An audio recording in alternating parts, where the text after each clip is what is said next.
सौभाग्य की एक बात यह कि जब से सरकार के स्तर पर बड़े पैमाने पर 26 दिसंबर को वीर बाल दिवस मनाया जाने लगा है, तब से पब्लिक ये तो जान गई है कि ये एक अहम दिन है, लेकिन इसकी कहानी अब भी कम ही लोग जानते हैं। इसका इतिहास क्या है, भारत के इतिहास में ये क्यों महत्वपूर्ण है, ये ज्यादा लोगों को अब भी आइडिया नहीं है। 300 साल से ज्यादा पहले की बात है ये। उस समय मुगल बादशाह औरंगजेब गद्दी पर बैठा था, जो अपनी सख्त धार्मिक नीतियों के लिए जाना जाता था। सिखों के 9वें गुरु तेग बहादुर जी कश्मीरी पंडितों की रक्षा के लिए दिल्ली गए। औरंगजेब ने उन्हें इस्लाम अपनाने को कहा, लेकिन गुरुजी ने मना कर दिया। उन्होंने कहा कि धर्म की रक्षा के लिए जान देना बेहतर है। आखिरकार 1675 में दिल्ली के चांदनी चौक में गुरु तेग बहादुर जी को शहीद कर दिया गया था। यह बलिदान धार्मिक स्वतंत्रता की रक्षा का प्रतीक बना। इसके बाद सिर्फ 9 साल की छोटी उम्र में उनके बेटे गोविंद राय सिखों के 10वें गुरु बने, गुरु गोबिंद सिंह। पिता की शहादत ने उन्हें गहराई से प्रभावित किया। उन्होंने सिखों को मजबूत बनाने का फैसला किया और साल 1699 में बैसाखी के दिन आनंदपुर साहिब में गुरु गोबिंद सिंह जी ने खालसा पंथ की स्थापना की। यह एक नया समुदाय था, संत भी और सिपाही भी। अमृत छकाकर 5 समुदायों से 5 प्यारे चुने गए और सिखों को समानता, बहादुरी और न्याय की राह पर चलने का संदेश दिया गया। जातियों और समुदायों की पहचान के बजाय नाम में सिंह और कौर लगाया गया, यानी शेर। हर सिख गुरु का सिंह था। इससे सिखों में नई ताकत आई। वो अन्याय के खिलाफ खड़े होने के लिए तैयार हुए। साल 1704 का वो वक्त था। सिखों की बढ़ती ताकत ने औरंगजेब को परेशान कर दिया था। पहाड़ी राजाओं जैसे कहलूर के अजमेर चंद और अन्य राजाओं को भी लगने लगा कि आनंदपुर साहिब में गुरुजी की शक्ति उनके लिए खतरा बन रही है। औरंगजेब के हुक्म से मुगल फौज सिरहिंद के वजीर खान और अन्य कमांडरों की अगुवाई में और पहाड़ी राजाओं की सेनाओं ने मिलकर मई 1704 से आनंदपुर साहिब पर घेराबंदी डाल दी। महीनों तक यह घेराबंदी चली। मई से दिसंबर आ गया। बाहर विशाल फौजें, अंदर गुरुजी, उनका परिवार, कुछ हजार बहादुर सिख। रसद बंद हो गई, भोजन खत्म हो गया, लेकिन सिखों का हौसला बुलंद था। आखिरकार दिसंबर 1704 की ठंडी रात में गुरुजी ने परिवार समेत आनंदपुर साहिब छोड़ दिया। और यहीं से शुरू हुई वो दिल दहला देने वाली कहानी जो वीर बाल दिवस का आधार है। दिसंबर 1704 की वो काली, ठंडी और तूफानी रात थी। कहते हैं आनंदपुर साहिब से निकलते समय अंधेरा चारों तरफ छाया हुआ था। बारिश तेज हो रही थी, हवाएं गरज रही थी। गुरु गोबिंद सिंह जी अपने परिवार, माता गुजरी जी, गुरु जी के 4 बेटे यानी 4 साहिबजादे, माता सुंदरी जी, माता साहिब कौर और कुछ सिखों के साथ रात के अंधेरे में किले से बाहर निकले। लेकिन जैसे ही वो सिरसा नदी के किनारे पहुंचे, वहां मौत का तांडव मचा हुआ था। बारिश से नदी उफान पर थी, पानी का तेज बहाव, लहरें आसमान छू रही थी। परिवार ने नदी पार करने की कोशिश की, लेकिन अचानक मुगल सेना ने पीछे से हमला कर दिया। तीरों की बौछार, चीखें, अफरा तफरी, पानी का शोर, घोड़ों की टापें, सबने मिलकर एक खौफनाक मंजर बना दिया। तेज बहाव में परिवार बिखर गया। छोटे साहिबजादे जोरावर सिंह और फतेह सिंह अपनी दादी माता गुजरी जी के साथ एक तरफ बह गए। माता सुंदरी जी और माता साहिब कौर अलग हो गई। गुरुजी अपने बड़े साहिबजादों और कुछ सिखों के साथ दूसरी तरफ पहुंच गए। कीमती सामान, खजाना, किताबें सब पानी में बह गया। वो रात सिख इतिहास की सबसे दर्दनाक रात बन गई, जहां एक परिवार मौत के मुंह से निकलते हुए बिछड़ गया। छोटे बेटे जोरावर सिंह सिर्फ 8 साल के थे और फतेह सिंह तो सिर्फ 6 साल के थे। अपनी दादी माता गुजरी के साथ थे। नदी के उफान से बिछड़ने के बाद ठंडी अंधेरी रात में माता गुजरी जी 8 साल के छोटे साहिबजादे जोरावर सिंह और 6 साल के फतेह सिंह को लेकर भटक रही थीं। थकावट से बेहाल वो अपने पुराने रसोइये गंगू के गांव में पहुंची। गंगू पहले गुरु के घर में काम करता था, इसलिए माता जी को लगा कि वो मदद करेगा। उन्होंने उसके घर में रात गुजारी, लेकिन लालच की आग में गंगू ने रात को चुपके से माता गुजरी जी की थैली से सोने की अशर्फियां चुरा ली बताते हैं। सुबह जब चोरी का पता चला तो गंगू ने अपने ऊपर इल्जाम लगने पर गुस्से में मुगल अधिकारियों को खबर कर दी कि गुरु गोबिंद सिंह जी की मां और बेटे उसके घर पर हैं। अचानक गांव में हंगामा मच गया। मुगल सिपाही घोड़ों पर सवार होकर तलवारें चमकाते हुए उसके घर आ गए।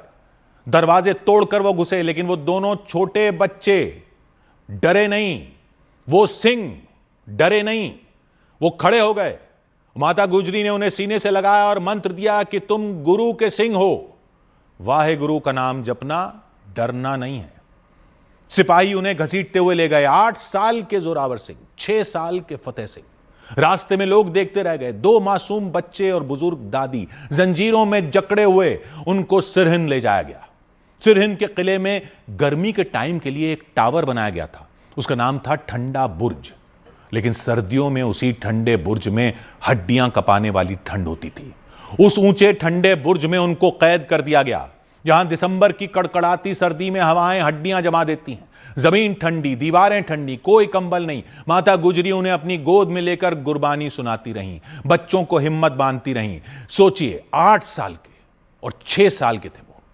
बाहर बर्फीली रात, अंदर अंधेरा, बच्चे जपते हुए वाहे गुरु, वाहे गुरु।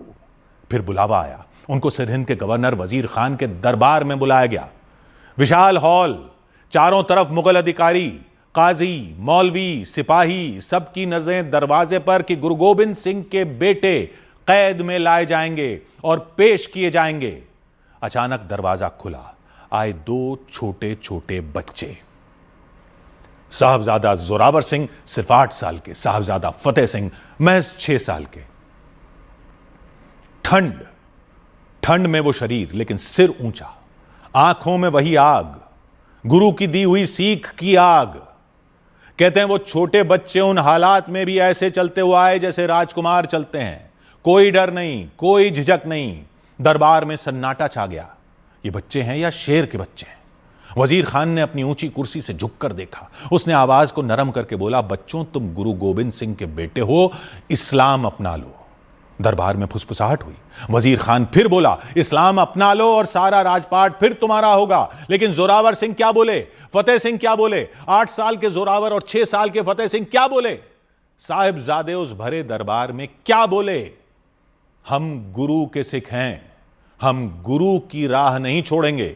दरबार में हलचल हो गई।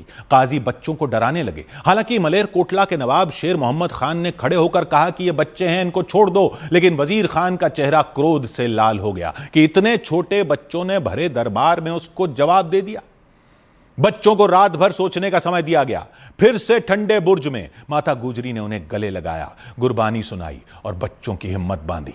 सुबह फिर दरबार में उनको ले जाया गया। आखिरी मौका दिया गया। वही लालच, वही धमकियां दी गईं, लेकिन बच्चों का भी जवाब वही रहा, अटल रहा, अडिग रहा कि हम अपने पिता के सिख हैं, हम गुरु नानक की राह पर ही चलेंगे, हम गुरु के सिंह हैं। दरबार में खामोशी छा गई। वजीर खान का गुस्सा फूट पड़ा। बच्चे तैयार थे, साहबजादा जोरावर सिंह तैयार थे, साहबजादा फतेह सिंह तैयार थे। वो दरबार से चले, सिर ऊंचा करके उनको कोठरी में ले जाया गया, दीवार के सहारे खड़ा किया गया। साहबजादे जपते रहे, वाहे गुरु, वाहे गुरु, वाहे गुरु, वाहे गुरु। मजदूर बुलाए गए, ईंटें मंगवाई गई। मजदूरों ने दीवार के सहारे खड़े बच्चों के सामने जमीन पर ईंटें लगानी शुरू की, एक के ऊपर एक, एक के ऊपर एक, दीवार के सामने दीवार बनाते हुए। बीच में साहिबजादे, 8 साल के जोरावर सिंह, 6 साल के फतेह सिंह। वाहे गुरु, वाहे गुरु। मजदूर ईंटें लगाते गए। दीवार साहिबजादों के घुटनों तक पहुंच गई, लेकिन बच्चों के चेहरे पर कोई डर नहीं आया। उन्हें सिर्फ याद था कि वो सिंह हैं, गुरु के सिंह हैं। वो गुरु का नाम जपते गए, वाहे गुरु, वाहे गुरु। ईंटें रखी जाती रहीं, एक एक करके दीवार ऊंची होती रही। बच्चों की कमर तक दीवार पहुंच गई। बच्चे शांत, आंखें बंद, गुरु का नाम जपते रहे। फिर कुछ लोग कहते हैं कि दीवार उनके सीने तक पहुंची तो चमत्कार हो गया, दीवार गिर गई।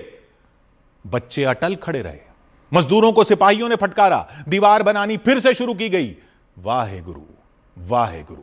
दीवार गर्दन तक पहुंच गई, सांसें रुकने लगीं। वाहे गुरु, वाहे गुरु। दीवार खड़ी होती गई, लेकिन साहिबजादे नहीं झुके। उन्होंने कोई गुहार नहीं लगाई, सिर्फ वाहे गुरु, वाहे गुरु। सिपाहियों के कानों में सिर्फ वाहे गुरु, वाहे गुरु। बौखलाहट में जल्लाद ने तलवारें निकाल ली। उन छोटे बच्चों के सामने उस मुगल साम्राज्य के जल्लाद ने तलवारें निकाल ली और साहिबजादे अमर हो गए।